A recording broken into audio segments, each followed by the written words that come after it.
Good morning friends. कल हमने पर्यावरण में पार्ट 13 हमारी संवेदनाओं की साझेदार के बारे में जाना था। किस तरह सीमा अपनी दिनचर्या बिताती है, उसके भाई के बारे में, उसकी दादी के बारे में हमने कल पार्ट 1 में जाना था। आज हम पार्ट 2 करेंगे। देखिए, याद कीजिए और बताइए। क्या आपके परिवार में कोई ऐसा सदस्य है जो देख, बोल या सुन नहीं सकता? क्या आपकी फैमिली में या परिवार में ऐसा कोई सदस्य है जो देख नहीं सकता, बोल नहीं सकता या सुन नहीं सकता? आप किसी ऐसे व्यक्ति को जानते हो? उनके नाम में लोगों कैसे मदद करते हैं? उनके काम में लोग कैसे मदद करते हैं जो देख नहीं सकते, बोल नहीं सकते और सुन नहीं सकते? उसके बारे में आपको बताना है। यदि आपकी फैमिली में कोई ऐसा, परिवार में कोई ऐसा व्यक्ति हो तो आपने कहानी में पढ़ा है कि रवि भैया देख नहीं सकते लेकिन वे अपने सारे काम खुद ही करते हैं। वे अलग तरह की किताबें पढ़ते हैं। वे कैसे अपना कार्य करते होंगे यह समझने के लिए पहले आंखें बंद करके पहचानने का खेल खेलिए। आपको आंख बंद कर देखना है कि आप किस तरह चीज़ों को छू कर महसूस कर सकते हैं कि यह क्या है, कि यह क्या है। आँख मिचौनी। समूह में एक बच्चे की आंखों पर पट्टी बंधे, फिर बाकी बच्चे एक एक करके चुपचाप उस बच्चे के पास आए। ठीक है, आंखों पर पट्टी बांधा बच्चा अन्य बच्चों को स्पर्श करके उन्हें पहचानने की कोशिश करे। ध्यान रहे कोई आवाज़ ना करे। आप लोगों को इस तरह का एक खेल खेलना है जिसमें एक बच्चे की आंखों पर पट्टी बांधना है, फिर सभी बच्चे एक एक करके छुप जाना है।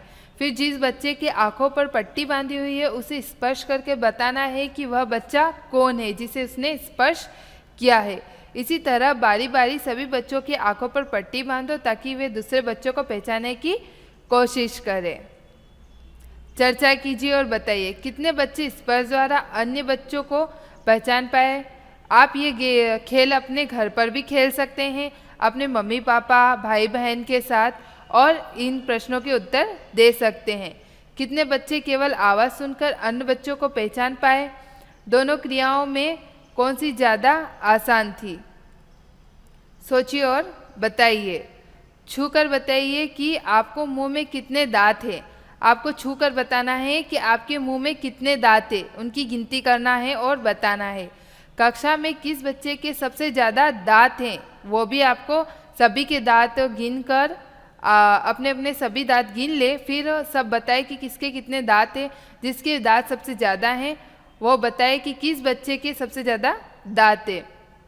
कौन कौन सी चीज़ें केवल छू कर आप जान सकते हैं, उनके नाम लिखने हैं। किन लोगों की आहट आप पहचान सकते हैं, जैसे किसी की आवाज़ सुनकर पहचान सकते हैं, किसी के पैरों के चलने की आवाज़ सुनकर आप उन्हें पहचान सकते हैं।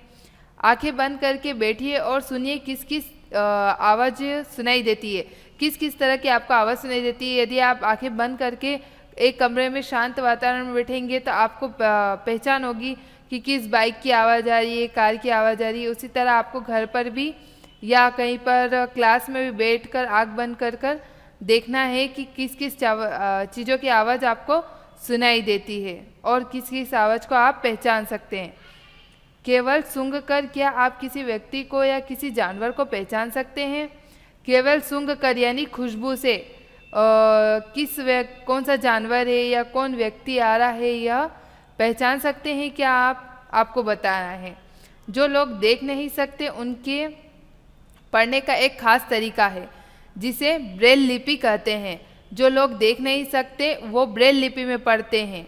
ठीक है, उनका पहचानने का एक ये खास तरीका है। ब्रेल एक मोटे कागज पर एक नुकीले औजार से बने बिंदु पर लिखा जाता है। जो एक मोटे कागज होता है उस पर वह नुकीले औजार से बिंदु बनाकर लिखे जाते हैं। ब्रेल लिपि कैसे लिखी जाती है?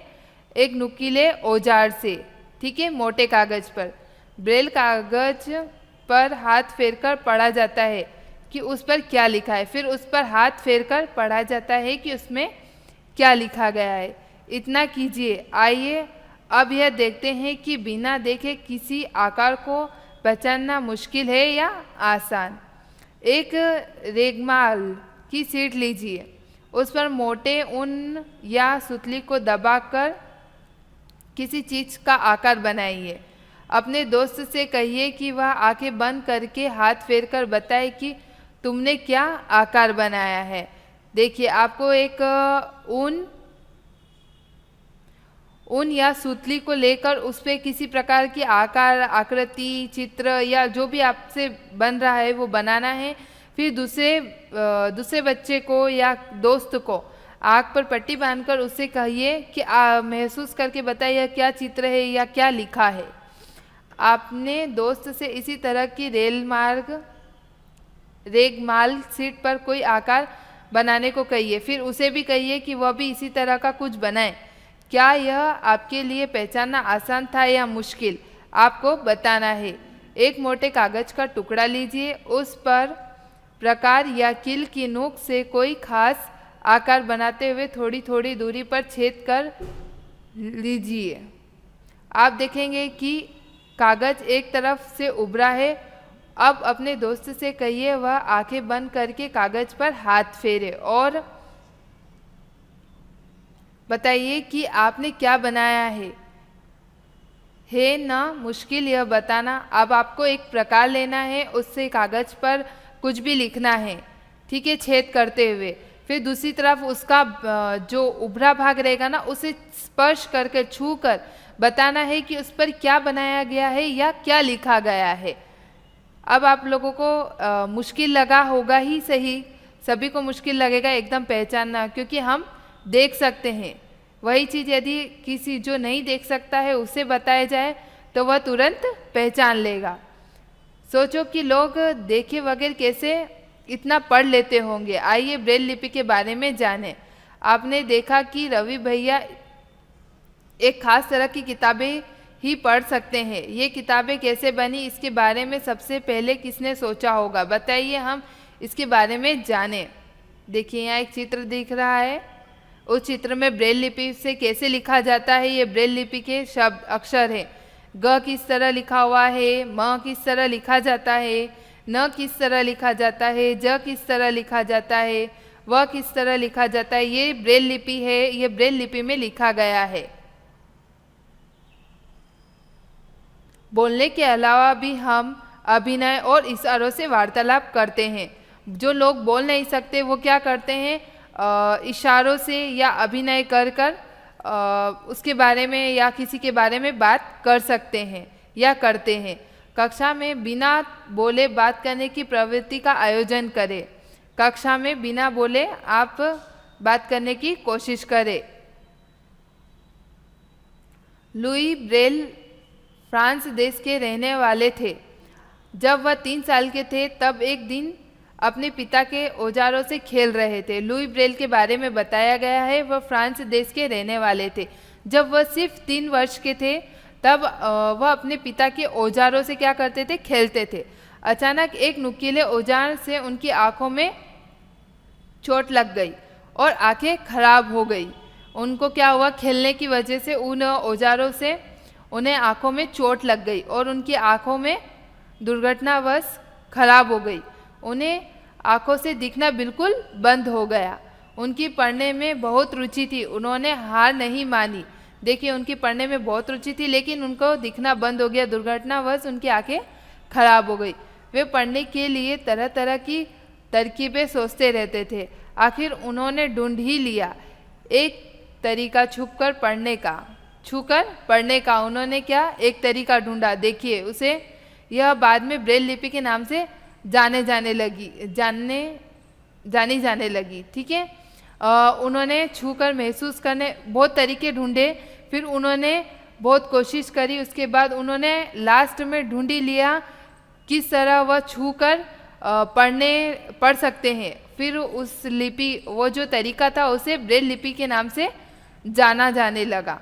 इस तरह की लिपि में मोटे कागज पर उभरे हुए बिंदु बने होते हैं। इस तरह की लिपि में क्या होता है, एक मोटे कागज पर उभरे हुए बिंदु रहते हैं। उभरे होने के कारण इन्हें छूकर पढ़ा जा सकता है। यह लिपि 6 बिंदुओं पर आधारित होती है। कितने बिंदुओं पर?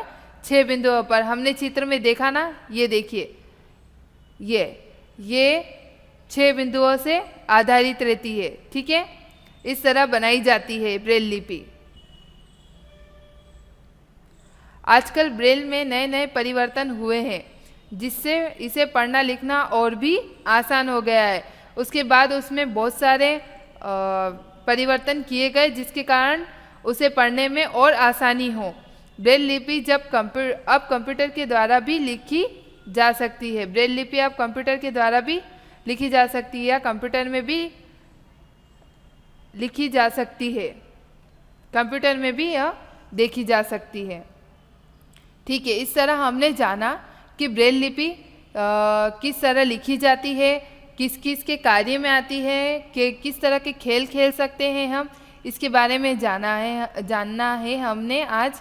ब्रेल लिपि किस तरह क्या बनाई जाती है, लिखी जाती है। आप घर पर चर्चा कर सकते हैं अपने माता पिता के साथ, जो खेल बताए गए हैं वो खेल सकते हैं भाई बहन के साथ, और उसे और जानने की कोशिश कर सकते हैं। Thank you.